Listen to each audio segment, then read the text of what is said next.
Et c'est parti. Salut les rechargés, comment ça va? Salut!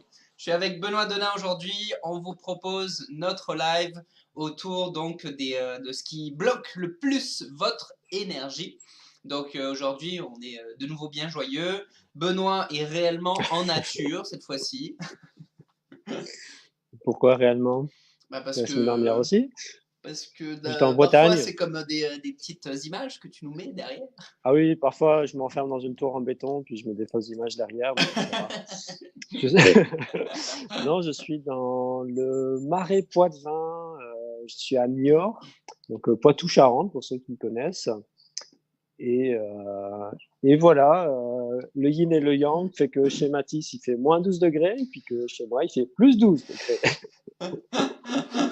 C'est Et voilà, vraiment ouais, c'est bien vraiment agréable. intéressant. En tout cas, il y a petite rivière qui coule là juste derrière. On retrouve le soleil, on trouve le goût d'être dehors et ça fait du bien.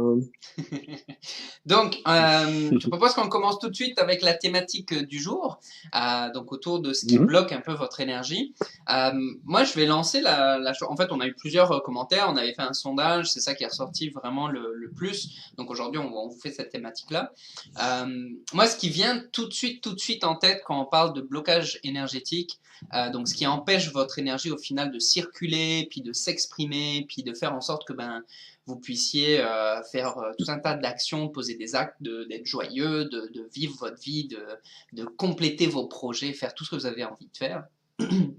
Ce qui me vient tout de suite en tête, c'est vraiment les blocages au niveau des articulations. Donc, en médecine traditionnelle chinoise, on a vraiment comme au niveau articulaire, on fait beaucoup de travail au niveau articulaire parce que souvent les articulations, quand elles deviennent rigides ou quand elles bougent pas assez ou quoi que ce soit, bah, elles vont venir comme emmagasiner soit un surplus ou alors d'énergie, ou alors elles vont faire un fil trop important au passage de l'énergie et à la circulation de cette énergie. Donc du coup, les articulations peuvent vraiment poser des mhm, problématiques pour la circulation de votre énergie dans le corps. Donc, il faut être en mouvement. Il faut amener du mouvement. Donc l'absence de mouvement est un gros blocage. La sédentarité est un gros blocage énergétique. mhm, Donc c'est pour ça que remettez-vous en mouvement, allez faire une petite marche, allez faire une petite nage, allez faire du trampoline si vous voulez, allez faire quelconque activité mhm. physique, mais remettez-vous en mouvement pour éviter justement que ces Ça, blocages ça peut être articulaires aussi, ne s'ancrent. ça peut aussi être de passer par la créativité, hein. Il y a différentes formes de se mettre en mouvement. Évidemment, dans le corps, c'est super important. Mais voilà, le sport, c'est une chose. La créativité aussi, ça peut être vraiment très pertinent pour se mettre en mouvement, faire fonctionner comme ça une énergie de mouvement, un dynamisme. Et donc, les articulations, c'est une chose. Et tout ce qui est relâchement. Et c'est vraiment épatant quand on s'intéresse, par exemple, aux arts martiaux, de voir que si vous voulez avoir vraiment beaucoup de force physique, ben, il faut apprendre à être souple, il faut apprendre à relâcher aussi. Donc vous allez voir que ces gens-là là, qui font des arts martiaux à un niveau professionnel, eh ben, ils ont appris à relâcher pour avoir plus de force et donc à débloquer l'énergie, à libérer l'énergie, notamment au niveau des articulations, puis aussi au niveau des tensions musculaires. Hein, si on voit un athlète des sprints là, des 100 mètres aux Jeux Olympiques, si vous regardez ces muscles des cuisses comme ça qui sont d'un volume ahurissant, eh ben, ils sont extrêmement souples en fait. Il n'y a pas de tension inutile. Donc, toute tension musculaire, c'est une énergie qui est consacrée à rien. Donc vous perdez de l'énergie. Puis on pourrait rentrer dans tout un tas de détails physionomiques, Mhm. en parlant des muscles, comment ça fonctionne, niveau articulaire, comment ça fonctionne, etc. C'est pas l'objet d'aujourd'hui. On va vraiment comme vous transmettre des informations simples, accessibles, pour que vous puissiez prendre les bons choix en fait, Mhm. puis poser les bonnes actions pour venir justement enlever un petit peu toutes ces couches qui au final bloquent l'expression, la pleine expression de votre énergie. Donc c'est vraiment ça le but du live d'aujourd'hui. Euh, donc ensuite on a un deuxième gros point qui amène beaucoup de blocages, qui est en lien Il y en avec la aura petite 5, hein, on le dit tout flamme. de suite. Oui, il va y en avoir au moins 5. Au moins. Donc le deuxième gros point, c'est autour de la petite flamme qui brûle en nous. Est-ce que tu nous parles un peu de ça, Benoît? Ben oui, c'est parce que ça, c'est quelque chose qui est vraiment très rarement abordé en réalité quand on parle de récupération, quand on parle de recharger son énergie, quand on parle des gens, qu'est-ce qu'ils doivent faire en rémission de cancer, en rémission de burn-out, tous ces trucs-là.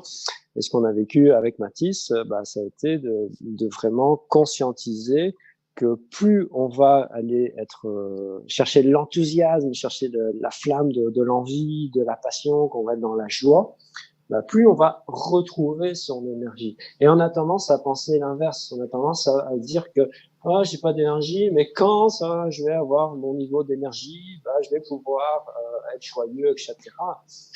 Alors que si on se met vraiment déjà dans un premier état comme ça d'enthousiasme et de joie, donc c'est-à-dire se reconnecter à des choses qui sont absolument fondamentales, enthousiasmantes pour nous, même si on n'est pas capable tout de suite de vivre ça de manière complètement folle, délirante tout de suite, évidemment que ce ne sera pas le cas, mais avec la passion, on arrive comme ça à recharger son énergie. Quand on côtoie quelqu'un joyeux comme Mathis, on sait très bien que c'est une source d'énergie, tout simplement, le rire, la bonne humeur, quoi. Oui, ben, je le répéterai jamais assez. La joie débloque énormément d'énergie, ça c'est clair. C'est une des premières choses vitales que j'ai pu expérimenter pendant toute une bonne partie de ma vie d'ailleurs. Donc reconnecter avec des projets, avec des choses qui vous allument, qui vous font plaisir, où vous sentez que quand vous êtes connecté à ces choses-là, ça vibre en dedans. C'est comme, ah, je me sens comme... j'ai toujours voulu faire tel ou tel projet, j'ai toujours voulu peindre, j'ai toujours voulu courir un marathon, j'ai toujours voulu ci, j'ai toujours voulu ça. Eh ben, mettez ça à l'agenda, planifiez, puis posez des actes pour tranquillement, un pas à la fois, vous rapprocher de la réalisation de ce projet que vous avez toujours voulu faire. Ça va rebooster votre flamme, et en reboostant la flamme, ben, ça va brûler un petit peu tout ce qui peut étouffer un petit peu cette énergie-là de passionnelle, cette énergie-là, de cet élan-là. Donc ça, c'est bien important aussi de mettre de l'énergie là-dedans, parce qu'en en mettant, ben, on en développe et on en libère beaucoup plus. Donc c'est rêve d'enfant, quoi, finalement. Exactement, les rêves d'enfant, et puis ça n'a pas besoin d'être un méga projet non plus, ça peut être... En fait, j'ai toujours voulu. Mais si De quoi? Mais si, bien sûr. Ça peut, comme nous, ce qu'on a fait. Soyons fous. Mais ça peut très bien être, voilà, j'ai toujours voulu construire une cabane en bois dans ma cour. Quoique c'est déjà quand même un gros projet. Bah, à Montréal, ouais. Enfin, surtout Cantoc, si t'habites pas au rez-de-chaussée. Oui, c'est un peu plus compliqué. Dans les escaliers, peut-être. Mais voilà, ça n'a pas besoin d'être un énorme projet. Prenez des choses aussi, ça peut être des petits projets, mais vraiment reconnecter à ce qui vous fait vibrer, à ce qui fait en sorte que ben, la flamme se rallume, parce que ça, encore une fois, ça va dégager énormément d'énergie. Là, par exemple, présentement, en ce moment, je suis donc accueilli à New York, vous l'avez compris, je suis chez des amis. Et ce que je fais notamment, c'est j'aide une amie ici qui est artiste et qui est en train de reconvertir une caravane en atelier d'artistes peintres qui va être donc mobile. C'est physique, c'est de l'énergie, puis bah, c'est en plus de mes activités, si vous voulez. Mais le fait de contribuer à un rêve qui est pas le mien, mais qui est tellement voilà, quelque chose de très très beau, de très enfantin, de très joyeux, bah, moi ça m'énergie. J'ai beaucoup de plaisir à contribuer à ce projet-là, même si c'est pas le mien, et ça me donne de l'énergie, même si j'en dépense aussi beaucoup concrètement, parce que concrètement, c'est de l'énergie. Donc, le fait de cette contribution que tu parles là, ça m'emmène à un troisième point très important. C'est vraiment autour de la connexion avec les autres. Donc, on en parle régulièrement hein, avec Benoît dans ce groupe-ci, mais le fait d'être connecté aux autres, le fait de partager avec eux, justement, comme dit Benoît, de contribuer, bah, tout ça, ça amène aussi beaucoup d'énergie, ça fait circuler des choses. Et surtout, on va avoir comme un sentiment d'être nourri, d'accord? À partir du moment où on est nourri de ces relations, ben ça amène justement beaucoup d'énergie aussi, ça amène à entretenir une vibe qui est en nous, parce qu'on est des animaux sociaux. On a ce mode de fonctionnement-là. Une personne qui s'isole euh, va avoir une tendance à se retrouver un peu plus confinée en termes d'énergie, de vivre, versus une personne voilà, qui partage avec les autres, qui échange, qui a un réseau, et qui surtout, c'est pas le fait d'avoir un réseau qui est nourrissant, c'est le fait d'avoir des relations au sein de ce réseau-là qui vont être intéressantes, qui vont être palpitantes, qui vont être respectueuses, qui vont être au final chaleureuses, qui vont vraiment apporter comme quelque chose de nourrissant. Donc c'est vraiment les relations au sein du réseau. C'est pas le fait d'avoir un réseau. Tombez pas dans ce piège-là à mettre énormément d'énergie à construire un réseau de malades et avoir une personne qui vous fait du bien quand vous vous voyez, l'avoir juste une fois par année. C'est pas la même chose que ça va vous apporter. Donc, connecter aux autres, c'est super important. Puis aussi d'avoir des relations qui soient saines avec les autres. Parce que ce qui draine énormément d'énergie, bah, c'est les relations qui sont malsaines. On va pas s'épandre là-dessus. Mathis, je sais que tu viens d'écrire un article là-dessus. Tu l'as pas encore publié, mais il s'en vient. Donc, je crois que vous serez au courant. Puis je vais beaucoup en parler, ça, de justement l'aspect communication. Ouais. Je vais beaucoup en parler sur ma page professionnelle dans les semaines à venir. Vous allez voir, je vais vous donner plein de petits cues, des petites choses faciles à mettre en place. Donc, effectivement, on ne va pas épiloguer là-dessus non plus. Excellent, on a hâte. Je pense que tu parles de relations. Oui. Et moi, ce que j'ai envie de dire aussi, c'est avant la relation aux autres, il y a aussi la relation à ses propres besoins. Donc, qu'est-ce qui fait qu'on perd énormément d'énergie? Qu'est-ce qui fait qu'on est bloqué au niveau de l'énergie? Bah, c'est quand on est bloqué dans la relation à soi-même, à ses propres besoins. Et ça devrait être évident, c'est absolument pas le cas. On n'est pas en relation avec nos besoins, par exemple, les besoins même alimentaires. Est-ce qu'on mange vraiment parce qu'on a faim? C'est très rare. Est-ce qu'on mange les choses qui sont vraiment appropriées, juste appropriées à notre besoin physiologique? C'est très rare aussi. Puis là, depuis que je suis en France, avec tous les fromages, tous les vins, tous les produits de terroir qui sont là, je peux vous dire que c'est vraiment pas le cas. Donc, il y a beaucoup de pièges comme ça qui, finalement, amènent, dans une certaine proportion, c'est très correct, c'est très joyeux aussi, mais dans une autre proportion quotidienne, amène énormément de densité au niveau de l'énergie, énormément de perturbations au niveau de l'énergie. Donc, être hyper attentif à ses besoins et les respecter, c'est ça qui va faire en sorte aussi que vous allez pouvoir, comme ça, dépasser les blocages énergétiques. Parce que, encore une fois, le pire blocage énergétique qu'on peut avoir, c'est de pas être en relation avec ce qu'on a réellement besoin au niveau du corps, au niveau de l'âme, et puis évidemment des relations, comme on l'a mené là. Vous allez de plus en plus entendre parler dans les mois, les années à venir, au niveau de tout ce qui est articles de nutrition, etc. Vous allez de plus en plus entendre parler de calories vides. Et les calories vides, c'est vraiment quelque chose qui va vraiment comme drainer énormément d'énergie au niveau du corps, parce que les calories vides, ce que ça fait, c'est que ça fait surtravailler le corps pour venir trier la matière, pour venir essayer de reconstituer quelque chose avec des éléments de base qui au final sont assez dénaturés. Et le corps va travailler énormément pour essayer de faire quelque chose de ces calories-là, de ces nutriments-là. Et au final, il va injecter tellement d'énergie là-dedans qu'il va perdre plus d'énergie à essayer de faire quelque chose de ces aliments-là, plutôt que réellement prendre l'essence de ces aliments et pouvoir construire, pouvoir bâtir un peu sur le Lego, sur notre squelette, sur notre structure, sur toute notre anatomie, notre physiologie, etc.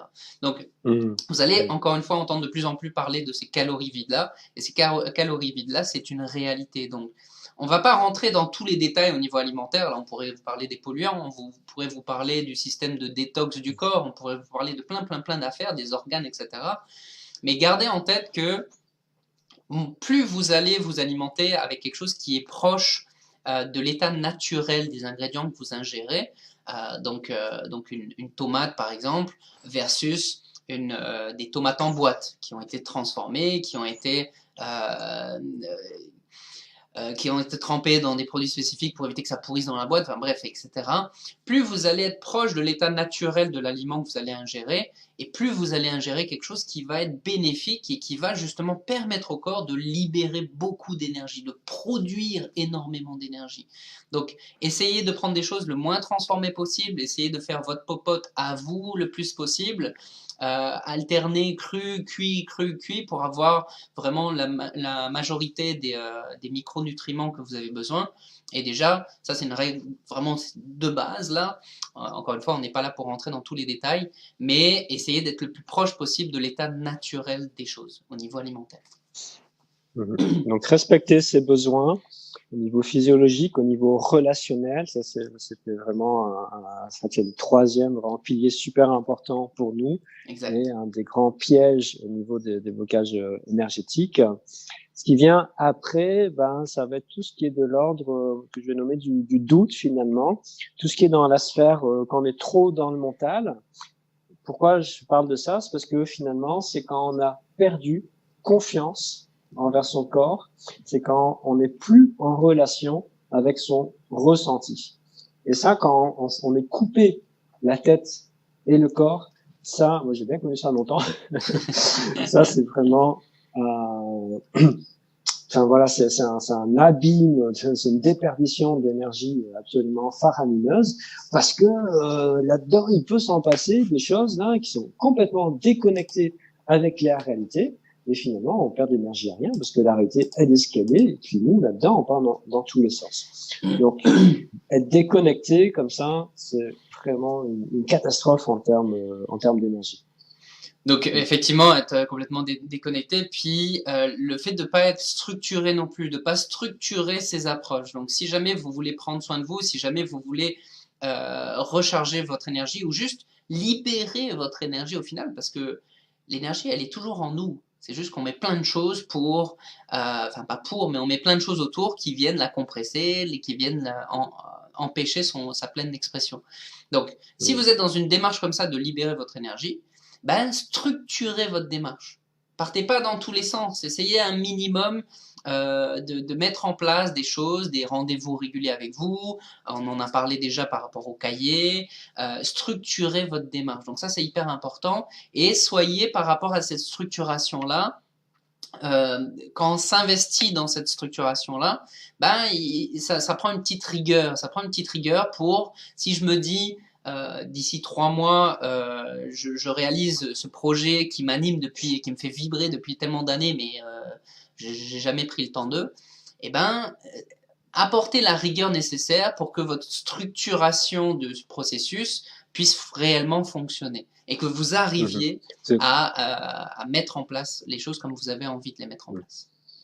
Parce que quand c'est pas le cas, on perd énormément d'énergie parce que, ok, je veux changer, je veux aller mieux, je veux retrouver mon énergie, puis on met en place un petit quelque chose, un certain temps, puis ça s'écroule, et on recommence, et ça s'écroule, et on recommence. Le fait d'aller picorer comme ça, à droite, à gauche, hein. Exact. Donc les énergies, l'énergie qu'on investit, au lieu qu'elle soit convergente et qu'elle vous amène vraiment à vous dépasser, à arriver à autre part dans votre vie, et finalement elles sont divergentes. Il faut toujours tout recommencer, et c'est là où on perd énormément d'énergie. C'est quand je dis on est dispersé, on est aussi dispersé dans sa tête et puis dans ses actions. Il y a vraiment un rapport très très fort. Et voilà. Donc quand on fait une unité, aussi bien au niveau de son corps, sa tête et son corps, et une unité dans ses actions, pour les mettre en place et les amener à la bonne place, donc de manière structurée. C'est quoi la structure à ce niveau-là? Moi, j'ai l'image de la flèche quand on tire à l'arc, et la structure, c'est juste la ligne droite, ce qui nous fait arriver directement au but. La flèche, elle n'hésite pas. Dans les dessins animés, on la voit tourner à droite et à gauche, mais dans la réalité, on vise la cible et on décoche. Puis ceux qui sont déjà hyper structurés, c'est sûr que si vous êtes hyper structuré, mais que vous avez 20 projets en même temps, ben, vous allez aussi dépenser beaucoup d'énergie malgré toute la structure et malgré toute la rigueur que vous avez mis en place. Donc, il faut apprendre aussi, et là on en revient au point précédent, c'est être respectueux de ses besoins, être respectueux de son corps, être respectueux de ses capacités et de ses limites. Donc Et ça, puis c'est aussi tout ça ensemble, c'est important. structuré, ça ne veut pas dire rigide non plus. Non. Et la structure, une structure bien articulée, doit vraiment s'articuler autour aussi du deuxième pilier ici qu'on vous a nommé, qui est l'enthousiasme aussi. Exact. Si vous faites une structure qui tourne à vide, c'est la mort, quoi. Okay. Par contre, structurer votre enthousiasme, structurer vos joies, vos passions, vos rêves d'enfant pour qu'ils deviennent réalité, là, ça fonctionne, ok? Et c'est là aussi où on a besoin de lâcher prise, évidemment. Je vais en apporter sur le lâcher prise parce que c'est quelque chose qu'on nous a vraiment demandé aussi dans le groupe. Donc, j'en parlerai peut-être demain dans une intervention demain sur le groupe. Apporter un petit point de vue assez pertinent de la médecine chinoise, encore une fois, qui nous parle du Wu Wei et qui dit que le lâcher prise, c'est pas rien faire. Donc, loin on parle de ça demain. Et voilà, ça c'était un petit peu le quatrième axe super important qu'on voulait vous communiquer parce que ça draine énormément d'énergie. Et le dernier pour ce live d'aujourd'hui, roulement de tambour. Donc le dernier est bien sûr en lien avec les émotions, donc avec le contact avec notre intérieur. C'est sûr que si vous êtes complètement déconnecté de vos émotions, que vous refoulez vos émotions, que vous ne voulez pas les vivre, que vous remettez toujours à demain le fait de travailler par rapport à ces émotions-là, que vous prenez vos décisions émotionnellement actifs, ben tout ça, ça va être vraiment des dégradateurs, des freins, des nuisibles, des nuisibles importants effectivement à l'expression, à la pleine expression de votre énergie. Encore une fois, donc apprenez à contacter vos émotions, pardon, apprenez à vraiment comme les vivre. Apprenez à les fluidifier. On a parlé dans d'autres vidéos de fluidification émotive. Dans un des lives d'ailleurs, on en parlait un peu plus longuement. Mais ça, c'est vraiment quelque chose qui est hyper important, c'est de fluidifier vos émotions et connecter à vos émotions, les faire circuler et pas qu'elles soient... les émotions, quand elles sont bloquées, quand elles ne circulent pas, ou quand on n'est pas connecté à elles, ça devient un peu comme de la glu. C'est-à-dire que ça s'adhère à votre énergie, ça l'alourdit, et puis ben, l'énergie étant alourdie comme ça, ben, elle tombe en bas, là, puis on sent lourd d'une manière globale dans le corps, parce que ben, cette énergie qui, à la base, est fluide, qui circule, qui est adaptable, etc., si elle est enrobée de glu et d'un poids, ben, du coup, elle va plus circuler librement, et ça va être un poids pour le corps. C'est Jean-Jacques Crèvecoeur qui m'a appris que tout ce qui ne s'exprime pas s'imprime. Et ça, c'est très, très vrai. Et tout ce qui s'imprime à l'intérieur, bah, c'est une pression qu'on porte en permanence et on perd énormément d'énergie à porter quelque chose à l'intérieur dont on devrait être délesté. Donc, les émotions qui restent pognées, comme on dit au Québec, à l'intérieur, c'est comme des gros sacs de cailloux qu'on porte. Et je veux insister sur un point qui est qu'on peut porter ça, mais des années après. Donc, quand on a vécu un événement traumatisant, je pense que on en parlait avec Mathis au niveau de même s'il y a eu un cancer quand il était enfant, ben, il y a des affects qui sont restés imprimés en lui jusqu'à très récemment, je dirais. Puis moi, régulièrement, je contacte aussi, parce que je travaille beaucoup sur moi, je contacte des choses qui sont de l'ordre de la petite enfance, pas très importantes, mais qui restent une charge encore maintenant. Je me suis dit, pourquoi je continue à porter ça? Quand on regarde ça de l'extérieur, c'est ridicule. Par contre, on est tous en train de porter des émotions dont on n'a plus besoin, ce qui viennent d'un passé et qui peut être extrêmement lointain. Quand on travaille en thérapeutique, on peut travailler sur des émotions qui sont encore dans le corps, encore dans le psyché, et qui nuisent à notre quotidien, parce que les émotions, c'est aussi des œillères.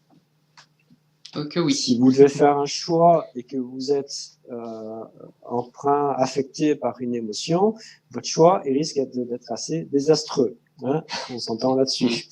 Et voilà, les émotions, c'est une réaction juste appropriée à un moment donné. Comme quand on a peur, notre champ visuel se rétrécit aussi. Bon, ça, c'est des choses liées à la physiologie. Et les émotions, c'est exactement la même chose. Si vous êtes dans la peur, vous allez toujours voir les choses dans la peur, par exemple. Si vous êtes dans la contrariété, tout vous contrarie. Si vous êtes dans la colère, à un moment donné, tout va prendre cette teinture-là. Donc ça, c'est plus facile à voir quand ça vient de nous arriver sur des petites affaires. Par contre, quand l'événement a eu lieu il y a 10 ans, c'est beaucoup plus difficile de se dire, OK, maintenant, je vis quelque chose qui a un rapport avec ce truc il y a 10 ans. Non, il n'y a personne qui va vous dire ça comme ça. Par contre, c'est vrai. C'est vrai que la plupart de nos comportements présents, la plupart de notre énergie présente, elle est portée ou elle sort sur une vague qui a peut-être commencé 10 années en arrière de nous et qui serait peut-être temps de régler parce que ça, là, ça donne des blocages énergétiques absolument dingues. Donc, une dernière image que j'aime bien donner quand on parle des émotions, c'est il y a la pointe de l'iceberg. Je suis dans l'image là. Il y a la pointe de l'iceberg et puis vous savez qu'il y a la partie immergée de l'iceberg qui est absolument gigantesque. Et ben, qu'est-ce qui détermine le déplacement d'un iceberg? Est-ce que c'est les vents qui sont à la surface de l'eau qui poussent le bloc de glace, ou est-ce que c'est les courants marins qui vont pousser sur le même bloc de glace? Et bien évidemment, ce sont les courants marins qui sont souterrains, qui sont invisibles de la surface, qui déterminent la direction de l'iceberg. Et dans nos vies, c'est exactement la même chose. Donc on perd énormément d'énergie parce qu'on veut aller dans une direction. On est à la surface de l'iceberg, on pense que le vent il souffle par là, et en réalité, on perd de l'énergie parce que tout nous fait dériver dans une autre direction, et on comprend pas pourquoi. Ben, si on dérive dans cette autre direction, c'est parce qu'il y a des courants sous-marins invisibles qui emportent nos émotions et qui nous mettent dans une direction qui ne nous convient absolument pas. Donc, pensez à cette image, c'est très ravageur.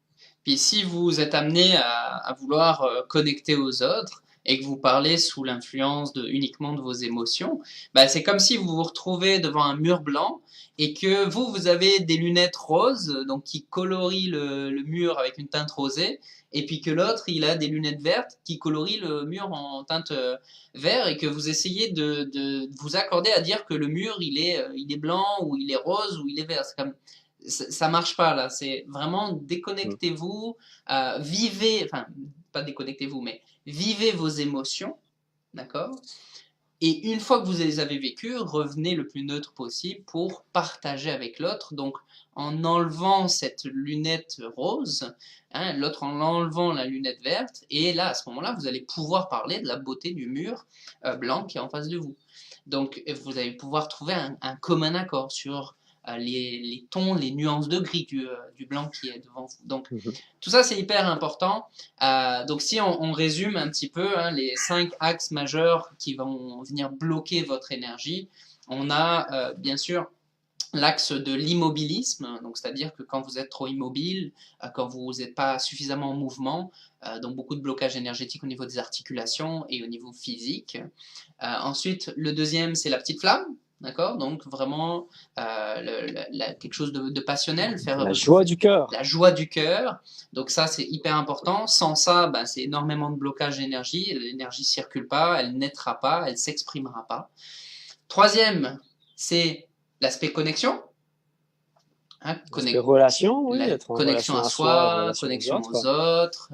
Donc tout ça, ça passe aussi par l'alimentaire et autres. Le quatrième... Respecter ses besoins. Exact. Quatrième que tu aimes beaucoup. Donc, qu'est-ce qu'on dit? La convergence, l'unité. Exactement. Exactement, tout à fait. Et le cinquième, donc beaucoup sur l'aspect des émotions, votre univers interne qui est hyper important. Donc si vous ne contactez pas ça, ben, vous allez vous retrouver à mettre plein de blocages sur la libre circulation de votre énergie. Donc, j'espère que ça vous aide, j'espère que ça vous donne, que ça vous oriente. Si vous avez besoin de clarification sur certaines choses, n'hésitez pas dans les commentaires, ça va nous faire plaisir de vous lire, que ce soit aujourd'hui ou même dans plusieurs jours. N'hésitez pas, écrivez des commentaires, mettez-nous recharger, comme ça on sait que vous avez vu le live en différé, ça va nous permettre de connecter à vous. Et puis, moi, si jamais vous avez des questions, on est présent. Écrivez-nous soit dans les commentaires, soit sur le groupe directement. Ça va nous faire plaisir de prendre le temps de vous répondre du mieux qu'on peut. C'était super. Écoute, Mathis, pour moi, c'est complet. Donc, moi, je vous retrouve demain, là, le chargé, pour, genre, je sais pas, un article, une vidéo ou un live. On verra bien ce qui va monter spontanément pour parler du lâcher prise. Super. Le prochain live des deux Keyboards, c'est lundi prochain. Exact. Je suis en train de me demander si je serai pas dans un train lundi prochain, mais on en reparle. Ok, on vous tiendra au courant. Lâcher prise. Hein.